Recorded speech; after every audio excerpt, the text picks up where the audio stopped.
it's not that people just have mental health issues at home and all of a sudden they go to work and it stops.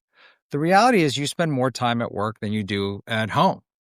And so your mental health issues aren't going to say, okay, time out. I'm at work now. Please go away and come back at 7 p.m. If only they did that. Yeah. Right. It's here. And so Yeah. I think it's up to us also as leaders to recognize the conversation is happening. How do we start to have this conversation at work? How do we train our employees and our managers so people can be in the green when they're at work? Welcome back. This is From Startup to Grown Up. My name is Alyssa Cohn, and today I'm thrilled to welcome David Coe to the podcast. David is the CEO of Calm, the wildly popular meditation app that has evolved into a full-fledged mental health company. He's also the author of a new book called Recharge, Boosting Your Mental Battery One Conversation at a Time, which explores tools to help you safeguard your own mental health as well as help the people around you. Now, David's path to Calm was not a straight line. Before this, he was a leader at the gaming company Zynga, and we talked today about what the CEO of Aetna said to him that inspired him to move from gaming into healthcare. David founded Rally Health, which kind of gamified healthcare. He ultimately sold Rally to United Health. Now, we also talked about another unexpected pathway that led him to focus on healthcare, starting with a kitchen table full of Post-it notes in his mother's house.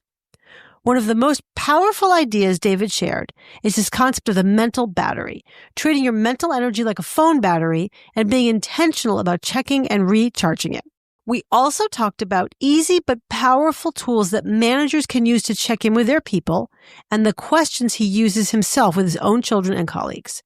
David shared a number of practical leadership lessons, including the number one cause of burnout and how to avoid it, why transparency is crucial even when the news is not good, and how the right dose of stress is actually nourishing, not draining. And David also opened up about his experiences stepping into a founder-led company as an outside CEO. You're going to love this conversation. It is filled with insights and a lot of practical tools. Please enjoy my fantastic conversation with David Coe. David, welcome to the show. I'm so excited to have you.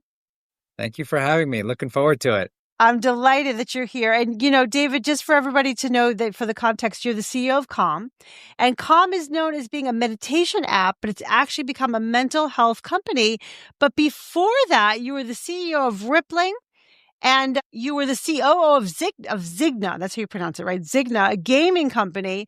That is quite a broad transition, if I may. Like, can you walk us through how this all happened and how you became the CEO of Calm from that kind of background? I think all of us, for many of us, we take these lines that are not linear, and mine wasn't. I think like so many individuals, you kind of wander to figure out what is your kind of why.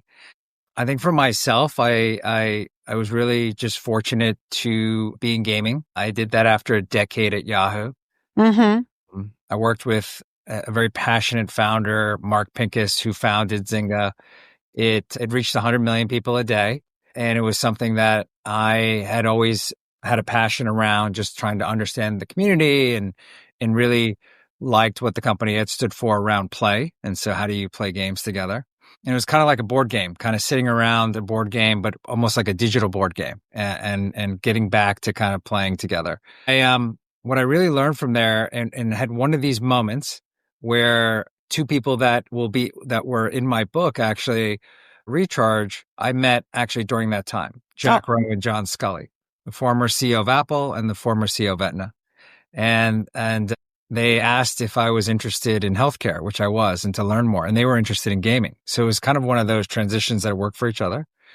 And they said something really important. And Jack Rowe said, if you could help 100,000 people, not 100 million people, 100,000 people engage with their health, you could really change society, because that's what healthcare needs is engagement. And you have that in gaming. That stuck with me for so long. And after I left gaming, I realized that I wanted to take a lot of what I learned and bring that to healthcare. And that continued that transition into Ripple, my own company, Rally Health, and then eventually Calm. Right. Was there something specific about healthcare? I mean, obviously that's an important thing. And I have to agree that like gaming is very engaging. And the gamification of things helps people do the things they should be doing if we can apply it. But was there something about health that also made you interested? Well, I think there was a couple of points around health that that I was very interested in. One of them was just around how do you help people? I think that was a core fundamental, is that I just wanted to go figure out how I could help individuals. And that was something that was very core to myself. The second part was, a lot of people said to me during that time, healthcare is very hard to effectuate change. And I think so many of us love a good challenge. And that was something that I wanted to go test out. And then the third part of it, which is something that has become on a more personal front, it's been around my own mental health journey and really thinking through, well, I've had my own journey. I wish I had products like Calm or others that were out there in the market when I was younger. So how do I be a part of the solution and not a part of the problem? Yeah. Yeah, that's beautiful. You talk in your book is called Recharge, Boosting Your Mental Battery One Conversation at a Time. It's a Yes. great title. And in your book, you just mentioned just now that your own mental health challenges, you share some of that in the book. Is there some of the parts of that you could share for us about just sort of get an understanding of the challenges you're talking about? Yeah. I mean, I think there's kind of there's a broader why of why I wrote the book. And part of it in the beginning was the fact that I do feel the conversations around mental health, especially in the US, are probably the most approachable that it's ever been. And I see that. I see that when people talk about it. We see that with celebrities, but it's not very approachable at work. And why is that? And so I started having conversations with many business leaders that were out there and asking them about their own journeys. And their journeys were inspiring about how they face their own challenges and some of the techniques they use in their own journeys. But when I asked them, do they share that on a more broad basis? Many of them don't. And I just felt it was really important to kind of get that out there. And then the second part of that was after asking them, would they mind if I share it? And they were all good with me sharing it. And then the second part of it was my own journey, a more of a personal journey. Was, I wrote in the book, I had my first panic attack when I was 14 years old. I didn't quite understand what it was at the time. I didn't have the language. I was giving advice from my mom, who I absolutely adore and love. She's given me great advice over the years, but this was not her best advice, which was, just to power through the moment. And, she was first, she just come from Korea and, didn't really quite understand the language of mental health either. That's not what she grew up around. And so she didn't have the language to speak about it, nor give the advice around it. So she just was like, you just got to keep going. And I was like, wait, I don't understand what I'm feeling. And so when I have conversations with my own kids today, who are 17 and 14 and two daughters, and even though they may overuse it, I'm glad we're at least having the conversation that I wasn't able to have when I was their age. And the other part of that on a personal note that I really like about Calm is it's the first company where my kids use the products that I've built. And that makes me really proud as well to be in healthcare and a part of a company that is wanting to be a part of the solution for mental health for so many people out there today. Yeah, I think that must be amazing for you to have them have the experiences. But then also, it's very interesting what you say, kind of the legacy of your mother. It makes me wonder if your mother had panic attacks herself, and that the way she handled it was to push through, and that's the best advice she had for you in that moment. Well, it's a bigger frustration, I'll be frank with you, of mine, which is, yes, the conversation around mental health is the most approachable it's ever been in the US. But if you go to other countries out there, especially in Asia, or where my parents live today in Korea, or in other parts of Asia, that conversation hasn't even started. It's still very much, it's not happening in society, and it's especially not happening in the workplace. Unfortunately, it's becoming a topic today because so many young people in pop culture in Korea are committing suicide. Oh, wow. Now, all of a sudden, they're having conversations around mental health. But prior to that, it was kind of swept underneath the rug. Yeah. And so it's unfortunate that it's taken that to have a conversation. But now at least more people are like, we should have a conversation around this. Are young people getting the help they need? And what is driving some of these things? And Yeah. so, and I think obviously this conversation in different parts of the world is different. When I look back at companies like Calm today, I mean, we are in 190 countries. We've been downloaded over 180 million times. And it's not just here in the US, it's globally. So whether or not we want to address it, that conversation is happening all over the world today. And it's not just with companies like our own, it's with other companies that are out there today. And we want to make sure that we all start to have this dialogue together. Yeah, totally. And I think that's so powerful that there's like, Calm and other things, which are tools that people can use. So even if the conversation is not happening in the outside world, you know that you're not alone, if you will, because you have these tools to use. Now, Calm really got its start as a meditation app. What was the journey now for it to be a mental health app? How has it changed and adapted? How have you changed like the positioning and the branding? When I go anywhere in the world today, and I sometimes have my a couple of minutes of fame with my own kids, and then it'll go away. We were traveling in Europe, and we were sitting in a small restaurant. Another couple asked what I do, and I said, "Hey, I work at Calm." Didn't tell them what I do at Calm. I just said I work at Calm. And this woman who was a retired nurse was like popped her phone up and said, "I have Calm. I use Calm." And for a second, my kids were like, "That's really cool." And then they went back to going in the regular scheduled program.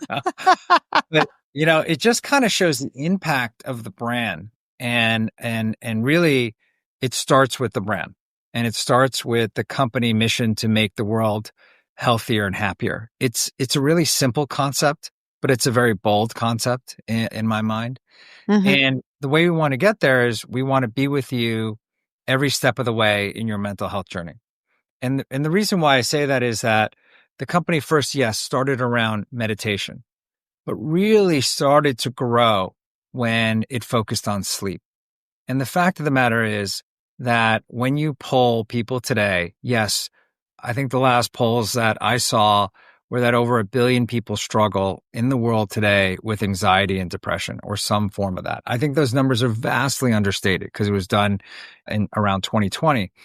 But what we see in latest studies around 2024 is to say that almost 40% of people have trouble sleeping. And we know that, right? With whether it's technology, whether it's multitasking, whether it's caregiving, there's so much stresses of life that are with us all throughout the day that impact our sleep. Exercise, diet, alcohol, for example. And so people are having trouble sleeping. Calm was a way for people to drift off and to get a better night's sleep, or to help people at least start the process to go to sleep or put down their phones and at least listen to something and to go to sleep. Half of our user base today uses Calm for sleep. That morphed then into enterprises coming to us and saying, "Hey, can we get Calm as a benefit for our employees?" And it spurned kind of an enterprise business for us. And then that actually spurned a different kind of business for us, which is around our healthcare division, which was saying, "Hey, can we make more of a healthcare product going forward that we could actually give to our members?" Because we have all these services, but people don't engage with them. They don't use them. And people aren't going to get better if they don't trust us or engage with us. So can you work with us going forward? And that's kind of how the company continues to evolve, is to meet you where you are in your mental health journey, wherever you're at, and through whatever types of distribution mechanism going forward. Yeah, that makes complete sense. That's really helpful. And how did you end up being the CEO? Can you paint that picture? Yeah. Sure. Well, going back to my mom, because Yeah. things always go back to your mom. Apparently so. I had left my previous company in 2019, which was Yeah. called Rally Health. It had been acquired by United Healthcare in 17 fully. And in 19, as I was visiting my mom in Korea, who was taking care of my grandmother, who now just turned 100, who was turning 101. Wow. So this was 6 years back. I noticed, because she is a caregiver. My mother takes care of her grandmother, and I looked on the kitchen table, and it was full of Post-it notes. And it was like medication here, time, pain pick up here, go to doctor here. And I was just sitting there wondering, in a country that is so advanced technology wise, why are you still using paper to care for my grandmother or your mother? And so we thought of a company to go create. It was called Ripple. And the whole premise was to create a kind of a caregiving platform that would supplement and support payer provider care management teams. But the simple part of it was I built an app that was called Like Paper, and I wanted to take back the kitchen table for what it should be, eating, and not full of all your healthcare records. And to simplify that process. And so, whoever you're caring for could have an app and say, like, how am I feeling? It could communicate to you. And during COVID, that product really took off. And what we noticed with all the people that we were using the product was all of them were suffering from mental health issues. Like people who were caregiving and taking care of their mother, loved one, children, family members, aunts, uncles, whoever it may be, they were suffering and they had to work and then they had to come home and take care of someone. There were no breaks for them. And so I reached out to the founders of Com and said, hey, I have built this company and I'd like to build another one because it's now profitable and I'd like it to focus on mental health. I use your app. Can you give me some ideas? And we started talking. And then eventually they said, well, why don't we just come together and bring that expertise together? And eventually that's kind of how we all came together. Yeah. So you all came together. Like a band. I love it. I love it. And then you named yourselves the Beatles, but then it was taken, unfortunately. But so that's fascinating. And I knew some of that story. I didn't know about your mom and the kitchen table. And that's really powerful. That is an experience that everybody has, right? Like they've got to keep themselves sticky notes for the things which are important. That's such an important use case. Right. And yeah, totally. It was also one where it didn't have to be that way. It was just what was kind of like the easiest thing she could go do. Right. Everyone invents that for themselves. Yeah. And I think in this new era that we're all in today, we either problem solve for ourselves or we try to problem solve for others. Yeah. And I think when it's personal, we can problem solve, we look to problem solve. And I was like, hey, look, I can go fix this. And so we took a team and we went to go work on it. And the rest is kind of history now. I love that. Now, but how did you end up being the CEO? Were the founders were they planning to, step aside or like, how did that all go down? Yeah. We first started as myself and Michael Acton Smith started as co-CEOs together. And he was in London with there were two CEOs before me. They were both they were the founders, Michael Acton Smith and Alex too. And Alex was on the product side. And what they really wanted to get back to was going and creating product again. And they felt that they had gotten away from what they were passionate about. And so when the two companies combined, they were like, hey, can we go back to building and doing stuff that we were doing before? And I was like, wait, I thought we were going to do this together. And they're like, and then, so it felt a little bit like a bait and switch, but it was a real gift for us all because we all played to our strengths. So they were like, hey, you go focus on this. We'll go focus on continuing to grow the company, continuing to curate the brand. We will continue to support you. And the best way we can support you is by building products or features that we can bring to market faster. Yeah. And it sounds like because of that support and that graceful transition, you may have had, let's call it an easier time than other people coming in to kind of replace the founders. But you tell me, what was that like? Because that is a very awkward, that can be an awkward transition for people. It can be, and especially when they're still there. I meet with them all the time. We spend a lot of time together. We don't always agree on things, and people think we're always agreeing. That's not actually the case. We're all pretty passionate and we all want to do the right thing. Mm-hmm. And so my goal for them is to be super honest with them on products they're developing. And they've been launching products and features and integrating them. And their job to me is to push me to be better as well. And so I think being CEO of any company, whether it's big or small, and I'm fortunate to have done this a few times, it's really hard and it can be very lonely and it can be very taxing, and it can be very hard on one's mental health. When you have people with you that you can trust, it's like the work analogy. If you have one best friend at work, you're happier. I feel like I've got a few. And so I can work with a few folks who understand what I'm thinking and who understand sometimes the loneliness of the job, the pressures of the job. And we can kind of like talk about it together and have conversation around that together. And it's like the book, Recharge, right? How do you boost your mental battery? For me, I boost it by having this conversation, conversations with them. And that helps my own internal battery.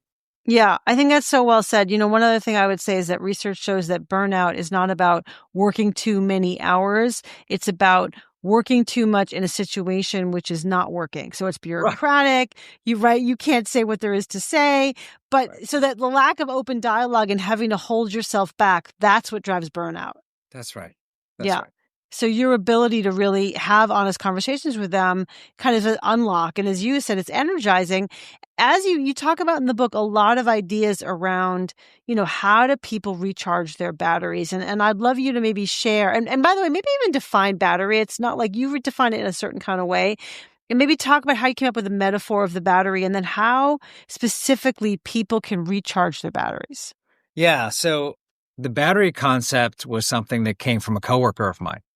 And she's worked with me for a few companies and we've worked together. And I asked her one day, she had gone on vacation and she had come back and I said, how was your trip? And how do you talk to your kids about, kind of like how they're doing? And she said, well, ask them how their battery is. And I was like, wait, tell me more. What does that mean? And she said, well, if I ask them how they're doing, they just say, I'm fine. I'm good. And she has two boys. And I was like, but if I ask them, how's your battery? They'll say like, hey, it's like at 50%. And then because her children are younger, she'll know like she has to give them a snack or some food.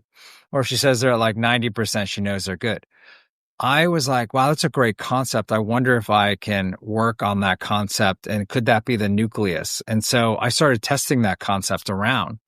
And what I realized was that, we check our phones all throughout the day. And how often do we check on ourselves? I started to realize that we take better care of our phone batteries than our mental health battery.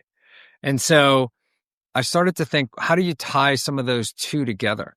And how do you take a heavy topic or what could be perceived, more importantly, as a heavy topic and just kind of make it much more approachable so we can have a dialogue?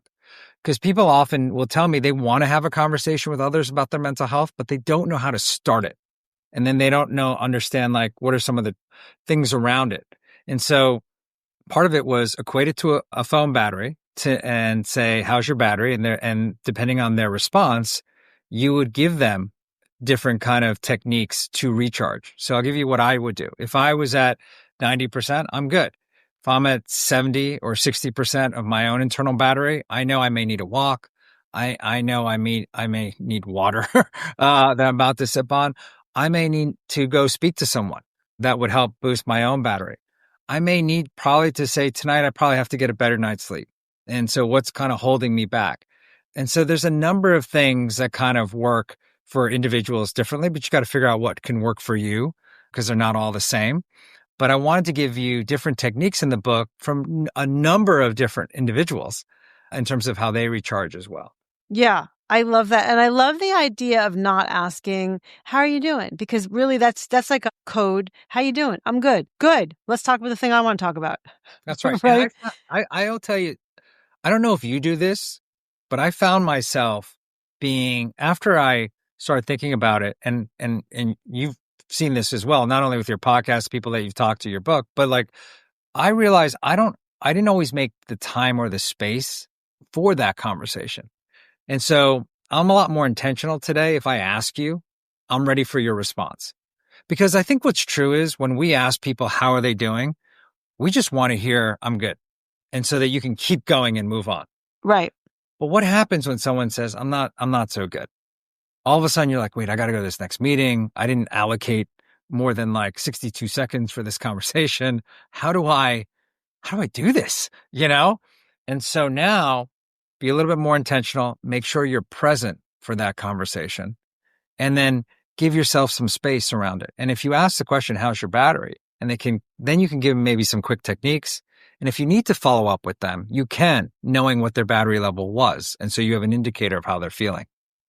Yeah, it's also certainly for a manager or a coworker, because so much of this happens in the workplace context, right? It's also just an opening to have it not everything be okay, and sort of the ability and permission, if you will, to talk about something which may not be okay about their lives. And I think that's important as a sort of as a tool for, if I can say so, intimacy at work, and certainly safe space for, having a deeper conversation, let's say.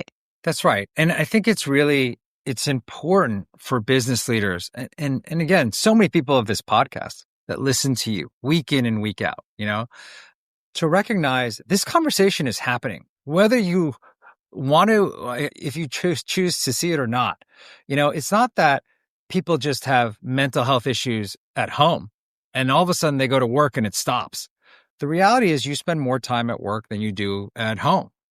And so your mental health issues aren't going to say, okay, time out. I'm at work now. Please go away and come back at 7 p.m. That's not exactly how and we know that's not how it works. If only they did that. Yeah. Right. It's here. And so I think it's up to us also as leaders to recognize the conversation is happening. How do we start to have this conversation at work? How do we train our employees and our managers so people can be in the green when they're at work? Love that. It's so helpful. So let's talk a little bit more about tools. Let's talk about, first of all, tools for managers to check in on their people's batteries and then give them help, support, advice, counsel to help fill them. And then we can move into how do you help your own battery? So first is, what you've already said so far is like a manager or a coworker, but let's talk about managers, can ask their people, how is your battery? What are the other tools do you have for them to be helpful to their people? Yeah. And I've been asked to speak on this a lot recently. I think more than typical. It's been happening with a number of leadership teams. And I think that's a great start when it happens with the leadership teams, because these things need buy-ins at all levels. It can't just be like, you know what, I'm not going to talk about it, but my employees will talk about it and they'll figure it out. I think it has to happen at all levels of the company, and you start to have the conversation and you make time and space for the conversation. I know for myself, it wasn't easy. I told my own employees to talk about my own mental health journey, but I wanted them to know, hey, while there's a perception that everything may look good from the outside, and it did for so many people I interviewed in my book or upcoming podcasts, there's this perception that, all is well with all these individuals. But the fact of the matter is, all of them have their own mental health journeys that they wanted to share and techniques that they end up using. So one is just making sure that people know that it's okay to have the conversation and having it at the highest levels, because obviously it's happening at all levels of the company. The second thing is, how do we become much more thoughtful as leaders going forward to recognize and to say this? There is no such thing as a stress-free work environment. So I even tell this to my own employees at Calm here. I'm like, people think from the outside, they're like, what's it like working at Calm? I'm like, I'm probably the most stressed out CEO you will meet out of all CEOs and all the people on your podcast. I'm definitely the most stressed. And because every second of every day someone is using our product, I feel there's a tremendous amount of responsibility for us to show up when they need us. So yes, we're totally stressed because we have to show up for people every single day. So making sure we create that. So what ends up happening is, if you recognize you're going to have stress in the workplace, you recognize you want to, here's some techniques to have the conversation. Then it's the part about well, what else can lead to this stress? And I think the number one thing that I've seen when I talk to companies, it's workload management, meaning the following, meaning that so many times, and it's natural, we're going to have to go run at things. But it's up to us as a leadership team, especially in these hybrid work environments, remote work environments. One, you always have to explain the why. I don't think we do a very good job communicating to our employees why certain things are important and why they're not important. And we just assume everyone knows. We literally assume that everyone's going to know And we just don't take the time to explain the why.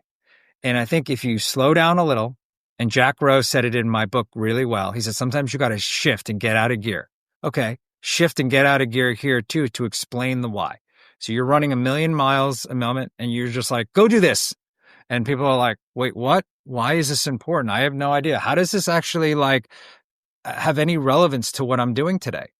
After you do that, then take a moment as a leader to go, well, how much do they have on their work plate?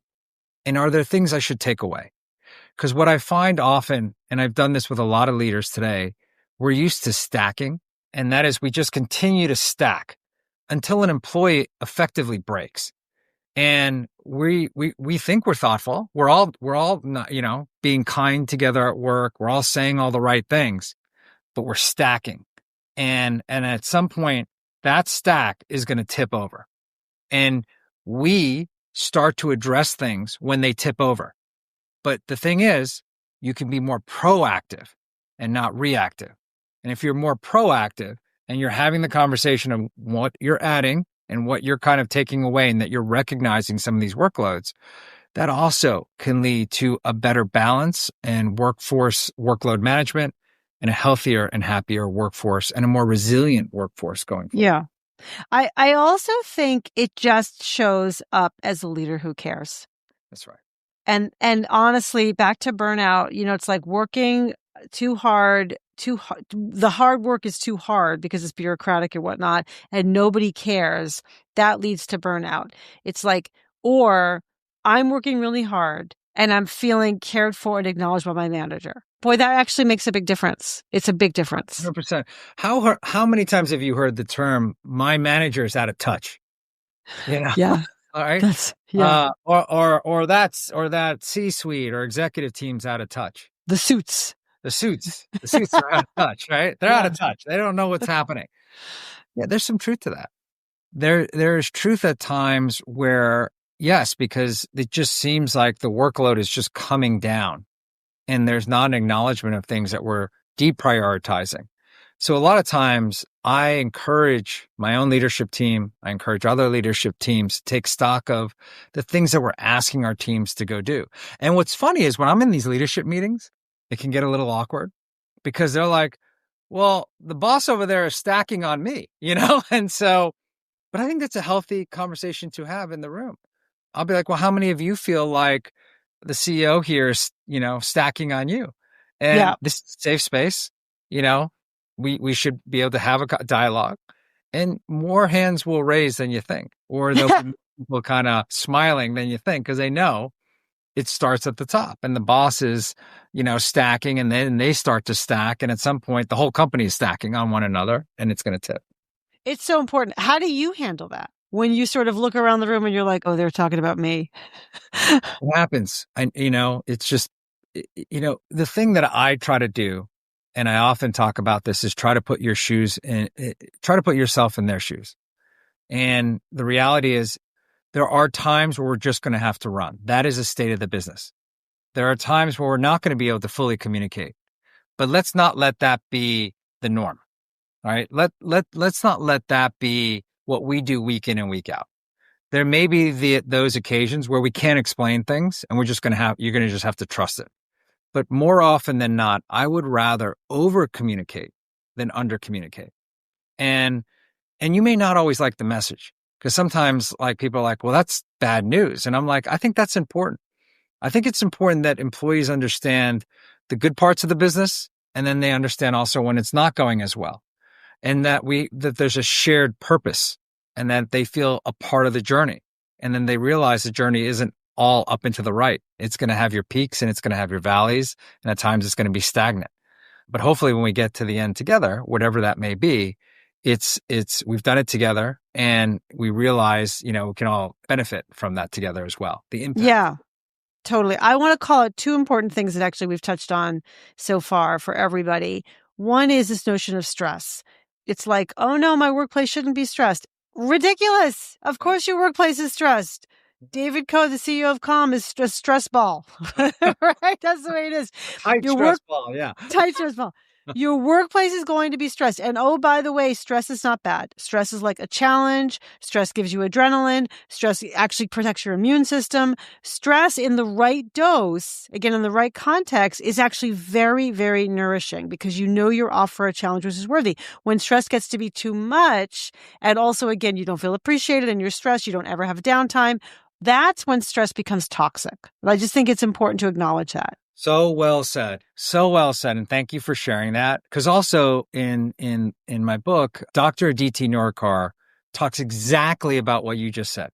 She said, there's good stress, that's eustress, and then there's bad stress, distress.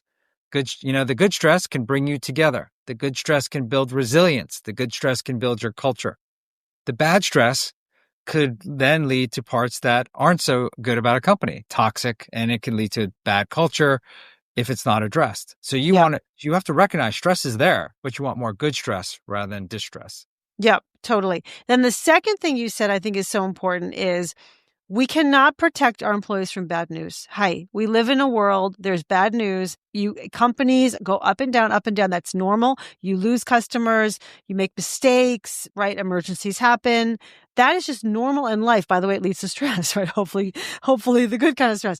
But I think not acknowledging that and not being honest with people then brings up again its own sort of toxic positivity. We can't talk about difficult things here. And again, we, the suits, are not going to share with you, the employees, what's really going on. And it creates this, I think, also disparity, which doesn't mean, oh my God, we're going out of business. It's so terrible, is the right thing to share with employees. You've got to be appropriate in how you share and what you share and mindful and intentional. But I do think it's really important for employees not to think that everything's just fine and they're sort of passive passengers on the road.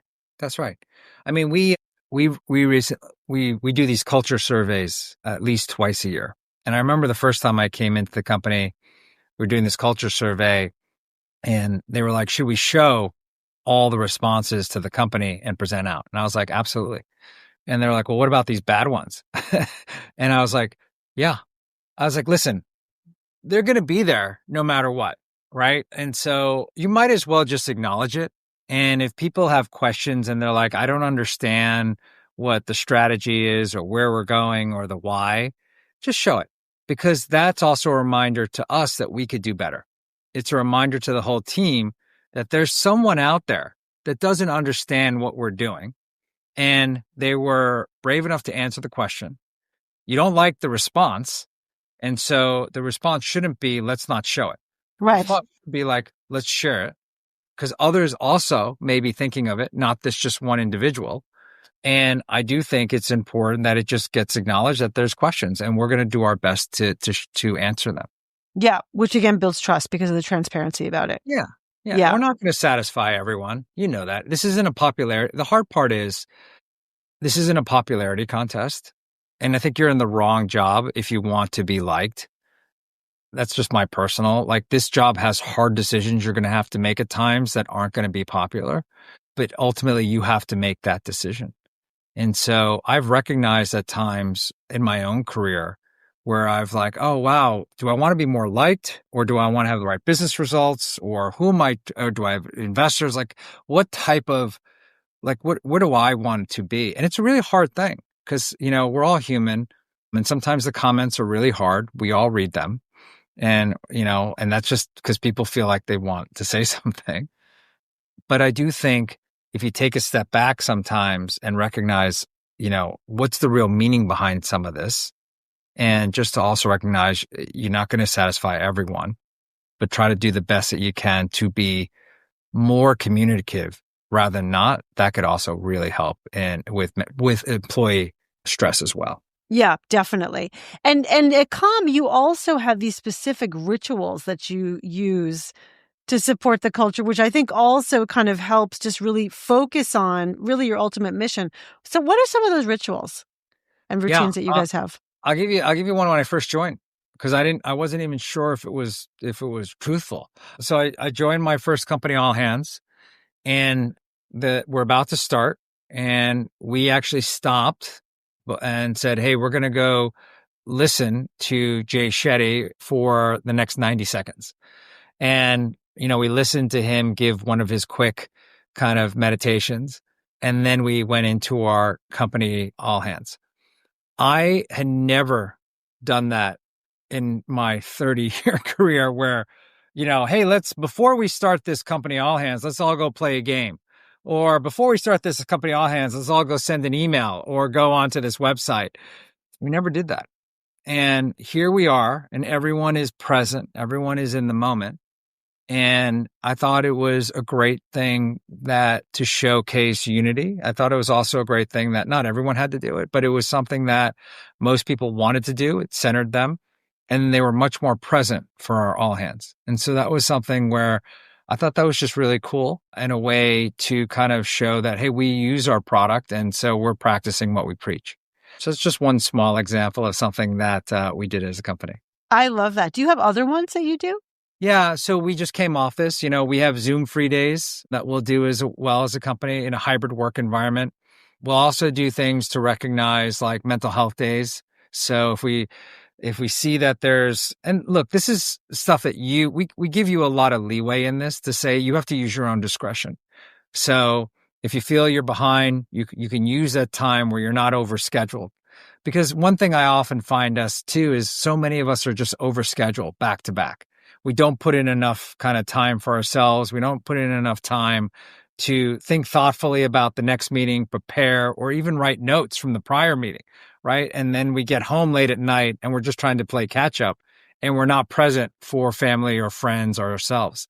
And it becomes a very vicious cycle, right? Because you can always feel like I'm behind. And so we wanted to be a lot more thoughtful and intentional in our own process about how do we really think about our own employees' mental health journeys while recognizing we still have a business to run. I love that. And I think it's the word I'm kind of coming up with is like intentional, is that we designed it in a certain way and that we're intentional about it. And I think that is like so helpful for everybody.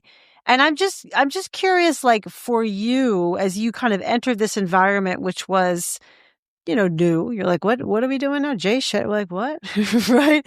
And by the way, what a beautiful practice. It totally, it primes everyone. Like I know that for me, when I take a moment and listen to something inspirational or do a quick meditation, it totally changes my experience of that moment and kind of the moments that follow. So I really get it. But I'm just curious, what ways have you personally grown as you've led this company? Yeah, I think it's really around presence, to be present with one another. I was always in a task of multitasking. And at times what I realized was that I would run my battery pretty low and not be my best for the next meeting. And what I realized that can just spiral very fast. And I've been doing it for so long, I didn't even recognize I was doing it half the time. And so part of what I've been doing now is taking a step back at times and saying, well, I do it now. When I check on my phone and I'm looking at my battery, I am checking in on myself. And I'm asking myself like, okay, am I going to be good for this next meeting? Because sometimes maybe I'll have to just push it back, or maybe it doesn't make as much sense and I'll put more breaks in, or maybe I'll put in time where it's like, I just need to go take a quick walk, or I need to go get like a water or coffee or step outside or do whatever. 60 seconds from myself, just something to break things up a little bit. So yes, I think it's a lot more intentional, a lot more present with one another. And I think that presence for me is very important, not just doing the motions, because it's very easy to go in the motions and be like, I was in that meeting and then I was in the next meeting and I was in the next meeting. It's like a badge of honor. And then say I was in all these back to backs. That's actually not how effective were you in those meetings? Sometimes you could be as effective as you were in a 4-hour meeting in just an hour. And you're like, well, I was fully present for that hour and I had 4 different meetings. Or you could be like, I was 10% present over 4 hours. What's better for you? And what's better for those individuals around you? And so I've just tried to be a lot more intentional that way. The other thing I've tried to do now is I try to get a little bit more sleep for myself. I've not been very good at that, but I realized that, it all compounds. And so, it's around the exercise, it's around the diet, it's around the alcohol intake. And I've been a lot better at that. And so not eating so late at night, not drinking so much during the week, really cutting out a lot of that. And it's helped me to be a lot more present, not just at work, but also with my family. And so, because they go hand in hand. And so a lot of times if I'm not my best self at work, it's hard to be that at home. And so I want to make sure, how can I be more present? Yeah, I love that. You know, what I do for myself when I coach my clients and all the time is to really think of yourself as an athlete. Because if you were an athlete going for the gold, if you will, you would be mindful of your alcohol intake. You get more sleep. And that's true of your role as a spouse, as a parent, as well as your role in the workplace. And I think if we looked at ourselves that way, we would change our habits. Yeah. Yeah. And I love that athlete analogy. In the book, I actually had Carl Nassib. He was one of the people I interviewed, and he came out as the first openly gay player in the NFL. And one of the things he said was until he came out, he wasn't able to be his best self. But when he did, the weight of the world was just lifted. And the thing was, not only did he continue to thrive in the NFL, then he continued to thrive after the NFL as an entrepreneur. And so it just kind of shows that, like, sometimes to be your best self, to kind of unlock things that you may not realize, like an athlete, you have to be able to feel comfortable in that. Yeah. And to be honest with yourself. Totally. Yeah. Yeah. And then another one is, as part of Mental Health Awareness Month, I interviewed Jordan Childs, and she, as an Olympian, would often talk about things that she would do. And I love some of her techniques. And some of her techniques were to limit social media. And as a young adult in college, to be like, she was limiting social media was just incredible.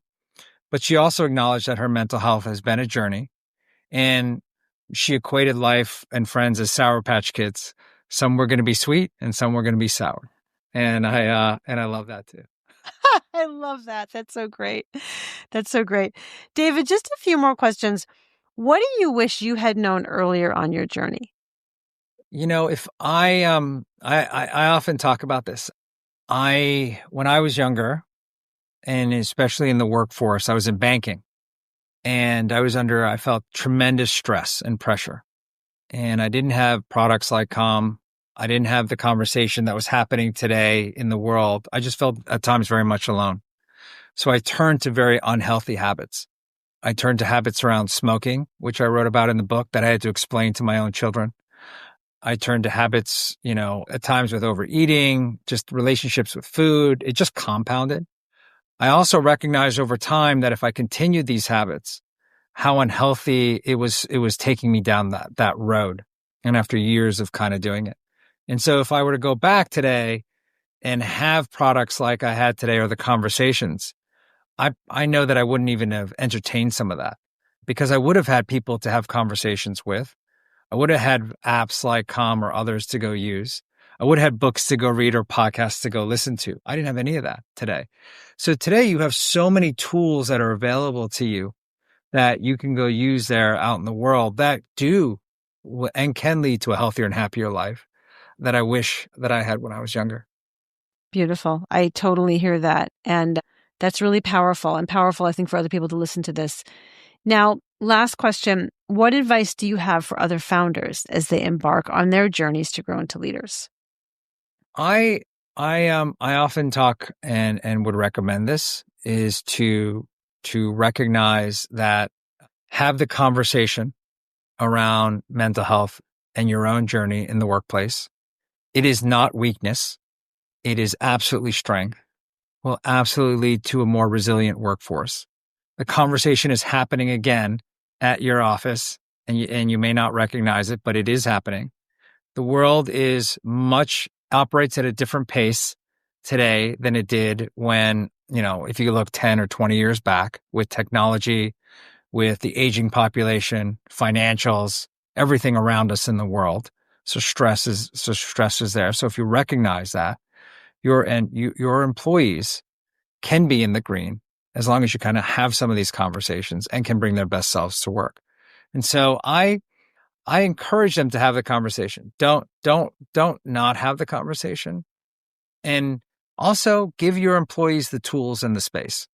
So, for EAP tools, employee assistance tools that are out there, get them products like Calm or others. That's a little bit of a promotion here. But make sure you give them those. Make sure you have, things around what we talked about, techniques about being more communicative and helping them understand the why.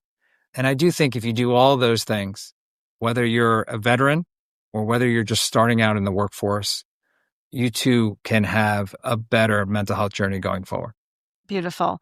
David, thank you so much. And I just want to really call out that I'm going to say your book again. It's called Recharge. Yes. Boosting your mental battery, one conversation at a time. And I just want to say I love that book. And it is really a resource for everybody listening to think about how to help their employees for sure, how to help yourself. And David, as you talked about throughout this discussion, you've interviewed a lot of really interesting people, very successful people, diverse people who share their own journeys, and everybody will find it very interesting. Like, it's a good read, but also I think very useful. So I wanted to say thank you for talking. Thank you for that. And just know that all proceeds go to NAMI of the book and the podcast. So that's a National Alliance of Mental Illness. It's community-based. So it is, there's apps out there like Calm that can help, but for a lot of people too, they need community. They need other people to talk to in person. And that's where organizations like NAMI are excellent. They're all across the country, and I wanted to support them as well. And so all proceeds of the book go there.